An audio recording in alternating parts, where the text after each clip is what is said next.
ઈ તારો બાપ મારકનો છે, સિંગડા ભેગો ક્યાંય ઉલાડી દેશે આમ નીકળ આમ. ભણા ક્યાં ગયો? હા બોલો ને મામા. આલે આ માવો ખાઈ લે અને આ ઢાંઢાને વાઢી નીણ નાખી દેજે. ઈ મને નો ફાવે હો. તો હું નકરા મામાના માવા ગળેસતા જ આવડે છે. આ ભાણિયા વેકેશન કરવા આવે પણ કાંઈ કામના નહીં. મામા હા કેરી લઈ આવો ને. હવે કેરીનો દીકરો થામા ઝાડા થઈ જાય છે. હવે બુદ્ધિ છે કે નહીં? હો ભામણ બરાબર એક ભાણો થાય. ભાણાને કેરીયું નો ખવડાવી એકો.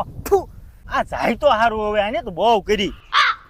આ લે લે તું ગાડી લઈને આવ્યો. હાલે ફરવા જાવી. પેટ્રોલ નથી. મામાની ગાડીમાં ગાડી લેવી. હાલ. અબે સાલે કનો જલ્દી. એટલે આ ભાણે તો બહુ કરી હો. હવે આનું કઈ કરવું પડશે. આ મામા માવો પીડ્યો છે. અરે માવાનો દીકરો થામા, તને અત્યારથી કહી દઉં છું. કાલ વાવણી વાવા જવાનું છે. મજૂર છે ને બધું તારે જ કરવાનું છે. આગળ પાછો ક્યાંય થાકી નો નહીં. આ મામા મારે કોલેજ નું એડમિશન લેવા જવાનું છે. હું જાઉં છું.